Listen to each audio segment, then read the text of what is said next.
తమిళనాట cinema hero Vijay అనూహ్యమైనటువంటి విజయాన్ని సాధించిన తర్వాత దేశవ్యాప్తంగా పెద్ద ఎత్తున చర్చ జరుగుతూ ఉంది. మొదటి అంశం ఏమిటంటే ప్రభుత్వ వ్యతిరేకత బ్యాలెట్లో మాత్రమే కనపడుతుంది.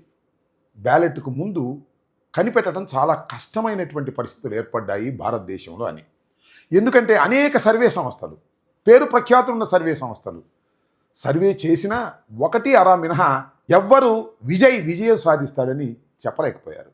స్టాలినే విజయం సాధిస్తాడని అనుకున్నారు. ఈ సర్వేలకు భిన్నంగా విజయ్ అనూహ్యమైనటువంటి విజయాన్ని సాధించి ముఖ్యమంత్రి పీఠాన్ని చేరువయ్యారు, అధిరోహించబోతున్నారు. ఇది దేశవ్యాపిత చర్చ. దానితో పాటు ఆంధ్రప్రదేశ్, తెలంగాణలో భిన్నమైన చర్చ జరుగుతూ ఉంది. అదేమిటంటే ఈ రెండు రాష్ట్రాల్లోనూ ప్రభుత్వ వ్యతిరేకత విపరీతంగా పెరిగిపోతుంది కాబట్టి రాబోయే ఎన్నికలు అంటే తెలంగాణలో 2.5 సంవత్సరాల తర్వాత, ఆంధ్రప్రదేశ్లో 3 సంవత్సరాల తర్వాత జరిగే ఎన్నికల్లో ఖచ్చితంగా ఉన్న ప్రభుత్వాలు కూలిపోతాయి, కొత్త ప్రభుత్వాలు అధికారంలోకి వస్తాయి అనేటువంటి జోష్ ప్రతిపక్షాల్లో ఏర్పడింది. దానితో పాటు ఉన్న ప్రభుత్వాల్లో జంక్ ఏర్పడిపోయింది. ముఖ్యంగా కూటమి ప్రభుత్వం కూలిపోయే పరిస్థితి రాబోతున్నది అనేటువంటి సంకేతాలు ఆంధ్రప్రదేశ్లో ఉన్నటువంటి కూటమి సభ్యులందరికీ కూడా అర్థమైపోయి అర్థం కానట్టుగా ఉండేటటువంటి పరిస్థితి చేస్తున్నారు. దీనితో పాటు ఒక విచిత్రమైనటువంటి వాదననండి, విచిత్రమైన చర్చనండి ముఖ్యంగా ఆంధ్రప్రదేశ్లో జరుగుతూ ఉంది. అదేమిటంటే ఎంకిపెళ్ళి సుబ్బి సావుకొచ్చినట్టుగా విజయ్ గెలుపు పవన్ కళ్యాణ్ గారి మీద విచిత్రమైన విమర్శలు చేసే పరిస్థితికి వచ్చింది. చివరికి ఈ విమర్శలు ఎవరు చేస్తున్నారంటే జన సైనికులు, కాపు సోదరులే విమర్శ చేస్తున్నారు, నిట్టూరుస్తున్నారు. విజయ్కు ఉన్నటువంటి ధైర్యం పవన్ కళ్యాణ్ గారికి లేకపోవటం.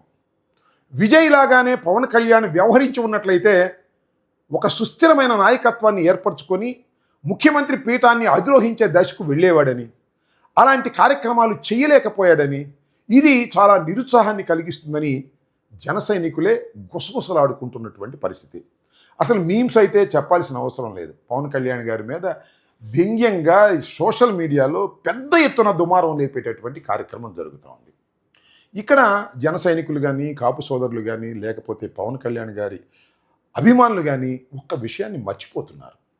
మనకి భౌతికంగా ఉన్నటువంటి మెటీరియల్స్ ఉంటాయి, గట్టి మెటీరియల్స్ ఉంటాయి, మెథడ్ మెటీరియల్స్ ఉంటాయి. ఒక్కొక్క మెటీరియల్ ఒక్కో రకంగా పనికొస్తుంది.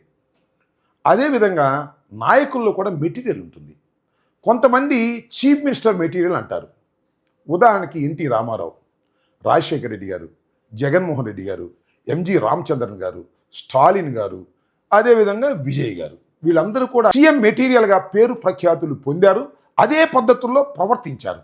అందువలన వాళ్ళు సీఎం పీఠాన్ని అధిరోహించగలిగారు. కానీ పవన్ కళ్యాణ్ గారు is not at all A CM material. CM అవడానికి నుచ్చనలాగా పనికొచ్చేటటువంటి మెటీరియల్ మాత్రమే అనేటువంటి ఒక అభిప్రాయం ప్రజల్లో ఉంది.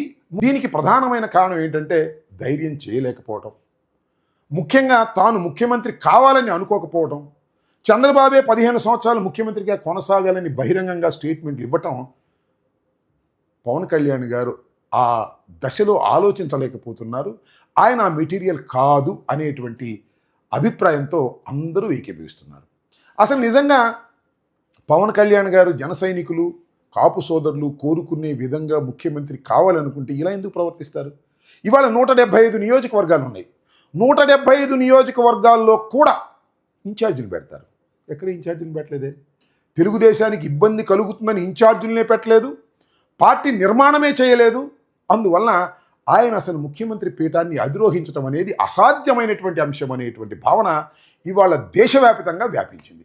దాంతోపాటు స్లోగా ఆయన దగ్గర నుంచి అందరూ దూరం అయ్యేటటువంటి పరిస్థితి ఏర్పడుతుంది. దీన్ని గమనించవలసినటువంటి అవసరం ఉంది.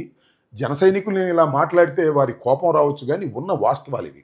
ఎప్పటికీ కూడా పవన్ కళ్యాణ్ గారు ముఖ్యమంత్రి పీఠాన్ని అధిరోహించలేరు అనేది ఒక నిశ్చిత అభిప్రాయం. ఎందుకంటే ఆయనే ప్రయత్నం చేయటం లేదు కాబట్టి. ఆయన నిజంగా ప్రయత్నం చేయాలి అనుకుంటే పార్టీ నిర్మాణం చేస్తారు. 175 నియోజకవర్గాల్లోనూ ఇన్ఛార్జీలు పెట్టి వారితో నిరంతరం మాట్లాడతారు.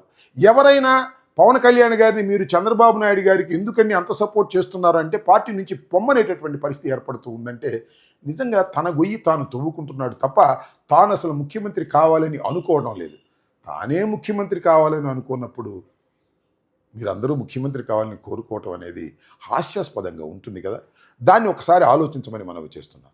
వీరత్వం లేనప్పుడు, సాహసం లేనప్పుడు మనం అనుకున్నటువంటి గోల్ను సాధించలేమనేటువంటి వాస్తవాన్ని ఖచ్చితంగా జన సైనికులు, రాష్ట్ర ప్రజానీకం, ముఖ్యంగా కాపు సోదరులు తెలుసుకోవాలని ఈ సందర్భంగా నేను మనవి చేస్తూ, పవన్ కళ్యాణ్ గారిని మనం ఎన్ని విమర్శించినా కూడా అవన్నీ అర్థం లేని విమర్శలు. కారణం తానే ముఖ్యమంత్రి కావాలని తానే అనుకోనప్పుడు మీరందరూ అనుకుని ఏమి ప్రయోజనమో ఒక్కసారి ఆత్మవిమర్శ చేసుకోవాల్సిందిగా మిమ్మల్ని అందరినీ హృదయపూర్వకంగా కోరుతున్నాను. ధన్యవాదాలు.